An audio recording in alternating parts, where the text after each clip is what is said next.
El inicio fue una pelota, por supuesto, una pelota negada. Figuerense era entonces el club del pueblo y podía darse algunos lujos. Los baldíos enormes convertidos en potreros donde jugar no faltaban, por cierto, pero con tientos y muy pesadas las pelotas seguían siendo un bien escaso, y que se las negaran era un agravio. Reuniones en una panadería o en la estación de trenes, las ganas de patear las propias y la decisión de mostrar que también podían tener su espacio lo llevó a dar el puntapié inicial, como un desafío, sin saber cuánto de aquello podía prosperar. Sobre la calle Ameguino, enfrente de la plaza, la primera cancha, y una liga barrial de Arroyo Seco el primer desafío. Pero para darse a conocer necesitaban otras cosas, un nombre por ejemplo, y algunos colores para conjugar algo parecido a una identidad. Que alguna de esas primeras reuniones se llevaran a cabo en la estación de trenes y que fuese el jefe del lugar quien se ofreciese para asesorarlo, lo llevó a elegir Central Argentino, sin que se generase mayor problema entre ellos. Lo que sí generó controversias, y muchas, según parece, fue la cuestión de los colores. Unos eran de Boca, otros de River, también lo sabía de Racing, y en lo único en que coincidían era en imponer los suyos.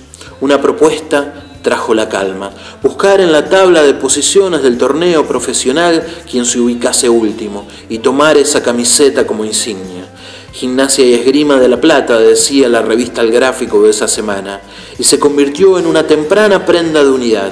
De ahí el blanco predominante en el cuerpo, con una franja azul y horizontal por debajo del pecho, y de ahí también el apelativo logo con el que más tarde se empezaría a conjugar aquel nombre elegido. La fecha parece lejana, borrosa en el tiempo, pero no lo es tanto. Un sábado de 1941, el 21 del mes de junio, más precisamente. Con aquella negativa empezó la rivalidad, la construcción de un ellos y un nosotros fuerte y duradero. El predominio en el fútbol no se hizo esperar, a modo de clásicos ganados y campeonatos conseguidos, como una revancha que ofreció la historia. El primero llegó en el año 1953, ya en la Liga Regional del Sur, y se repetiría 7 veces más, con distintos apellidos y parecido empeño. Por ejemplo, la Vuelta Olímpica de 1960, la gloria reconquistada en el 73 y la seguidilla de 5 títulos a fines de los años 70 y principios de los 80. Recuerdos de fotos ajadas, anécdotas que el tiempo agiganta y memoria viva transmitida de una generación a otra, casi como mandato imposible de evitar. Pero aquellos bravos muchachos que por esos colores ofrendaban bastante más que esfuerzo en una cancha, tenían familia y tenían otras inquietudes y sueños que pretendían que fuesen compartidos. Primero, una carpa precaria para los primeros bailes, sobre piso de tierra o de arpillera en terreno prestado, y la idea fija de un salón propio. Luego, la posibilidad de concretarlo, con una comisión especial dedicada a la tarea, aportes recogidos con trabajo de hormiga y el hombro puesto en todos los sentidos del término.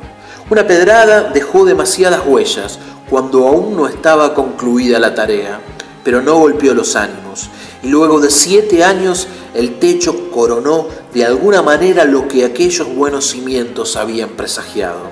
Ahí, el primer grupo de teatro con elenco inestable y actuaciones fuera de libreto, las primeras proyecciones de película en pantalla gigante, con cintas que llegaban en tren por partes y afiches preparados a mano, la antesala para los primeros torneos de bocha, con puntería afilada y largas tardes de mates mano en mano, las primeras peleas de box con ring improvisado, púgiles locales que guapeaban más de lo que podían y algún buen retador de visita, los primeros conciertos de las grandes orquestas de tango que llegaban de Buenos Aires, los recitales de la nueva ola, todavía jóvenes y muy de moda en los años 60, los primeros radioteatros que llegaban al pueblo y jugaban con el riesgo y la magia del misterio develado y la propaladora en el altillo para los anuncios de ocasión.